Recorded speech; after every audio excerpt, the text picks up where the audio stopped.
The first season of The Bad Batch is complete, so how did all 16 episodes work together as one large story? I think they worked very well. Looking back at the Clone Wars, Star Wars Rebels, and Star Wars Resistance, I think The Bad Batch had the strongest first season of any animated Star Wars series. I think part of that comes from the fact that it builds so well off of what came before in the Clone Wars, or in some cases what comes later in Star Wars Rebels and even The Mandalorian.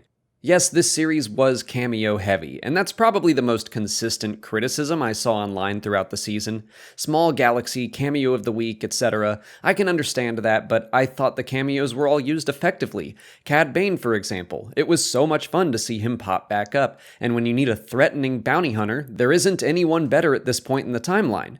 The only episode that made me pause was the first one on Ryloth, Devil's Deal, only because I felt like Hera was completely overshadowing the characters the series was supposed to be about. It's certainly not the end of the world, but I do find it odd that something like that happens when we have yet to really explore Tech or Echo. And of course, that said, while Devil's Deal wasn't my favorite, the following episode, Rescue on Ryloth, was one of my favorites, and it wouldn't have worked as well without all the prior setup. There were a couple of times this season where I think the series would have benefited from taking advantage of the fact that it airs on a streaming service. Most of the episodes were consistent in length, but they don't have to be. The Mandalorian has runtimes all over the place. Each episode is as long as it needs to be. Maybe the Ryloth arc, but especially the finale, I think would have been great as one combined long episode.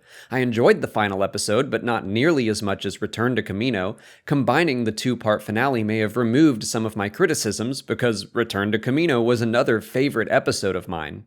But looking back over the season, there were a lot of really strong episodes. Aftermath, Battle Scars, Reunion, Rescue on Ryloth, War Mantle, and Return to Camino all jump out at me immediately. That's over a third of the season that I would consider to be excellent. And most of the rest of the episodes were still good. I know some people like to throw the filler word around, but I just didn't feel that. Every episode had something to say at the very least. The characters would learn a lesson, or we would learn something about the galaxy, or the Empire, or the era in general. There was only one episode this season that left me underwhelmed, and that was Infested. It seemed to throw off the momentum of the season, which had been steadily building, and I still have a hard time putting together why we had to see it at that point or at all. I'm sure elements from it will pay off in future seasons, and that's fine, but I just don't see what it accomplishes for our characters this season.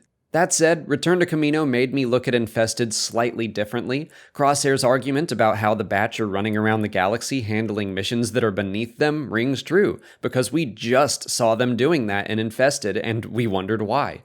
Anyway, disliking only one episode out of 16 is a pretty great track record. But let's explore some of the themes of the series. I felt like Saw Gerrera's line in the first episode was going to be important, and I believe it did wind up being a major focus of the season. You can either adapt and survive, or die with the past. The Bad Batch, minus Crosshair, are thrown into unfamiliar territory when they leave the Empire. They have to learn to take care of a child, they have to learn to live in a galaxy as their own people without orders or any kind of safety net, no money, no resupplies, no one to tell them what's right. When they start working with Sid, they have to learn to question authority and take more responsibility for their actions. I think we're going to continue seeing them adapting to this new galaxy, but the question of how much adaptation is acceptable will probably come up. Mercenaries don't always work for good people. Accepting change you can't control and learning to live with it is a good thing up to a point. I mean, look at Saw Gerrera. He's the man that made that statement, but then we know he winds up taking it way too far. He does some seriously bad stuff in the name of the fight against the Empire. You need to adapt and change, yes, but not so much that you lose yourself and your sense of what's right. Meanwhile, we look back at Crosshair, and we're still exploring what's going on with him, but right now I feel comfortable suggesting he's someone that is afraid to adapt. He is comfortable as a soldier, and he wants a defined purpose. He wants orders. He just wants to be told what's right and what's wrong rather than figure it out for himself, even though we see in the finale that he is capable of making those decisions on his own.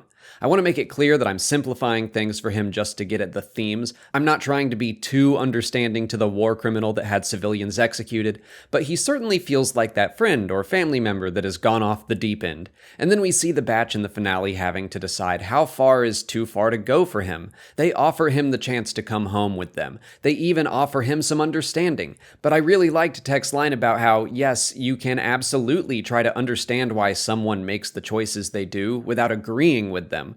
All they can do is offer him the chance to be better, but they can't make the decision for him. I've been surprised at how much this series has attempted to tackle, and surprise is just a good way to describe my feelings towards the Bad Batch as a whole. I was definitely one of those people that was confused by the initial announcement of the series. Like, really? Those guys?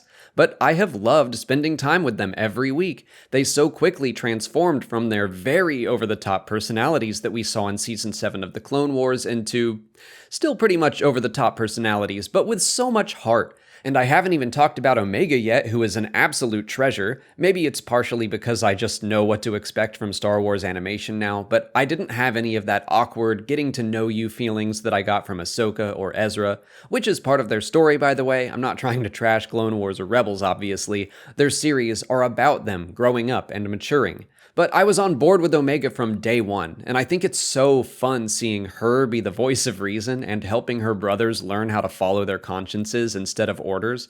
And it does make sense, seeing as she is A, not a soldier, and B, the oldest one of them. There were so many elements of this series that I wound up forgetting to mention in my episode reviews just because they were so consistently good, which just means we were really spoiled in a lot of ways. But obviously the series looked astounding. The water effects, the plant life on planets like Raxus or Darrow, the textures and the lighting. I remember a shot on Ryloth's moon that took my breath away. The music by Kevin Kiner was wonderful, which again, we've all come to expect from his previous work, but I quickly fell in love with the intense feeling Crosshair's theme gave me, and the main theme really grew on me, having it explode and return to Kamino when the whole team was fighting together again. I'm getting chills just writing about it now. And the sound design had some fun things to listen out for. Hearing so many sound effects from the Republic Commando game in War Mantle, along with the on-screen return of the Clone Commandos, was so much fun. Shout out to sound designer David Collins, who's going to be joining us for a chat on the channel soon, so keep an eye out for that.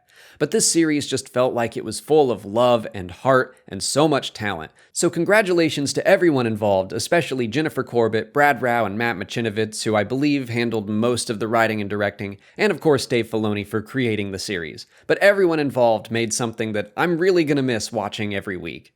When I think about it, The Bad Batch as a whole reminds me of how I feel about Star Wars in general. Is it perfect? No, but I can always count on it being enjoyable. Even when it's not my favorite, I'm still entertained. And when it's good, it's really good. It's a testament to giving everything in Star Wars a shot, even things you might be skeptical about, because I was pretty skeptical when they first announced The Bad Batch, and now here I am already wishing there were more. But what did you think of the first season? Which episodes were your favorite? Let me know in the comments. If you want to see even more of our takes on the series, check out our Patreon page where we've got audio commentaries for every episode as well as video reactions for the second half of the season. And we'll be doing reactions for every Star Wars series going forward, so get ready for Star Wars Visions in about a month and then the Book of Boba Fett after that. If you haven't already, please like this video, subscribe to the channel to keep up with all our Star Wars coverage, follow us on Twitch, Twitter, Instagram, and Facebook, and as always, thanks for watching, and may the Force be with you.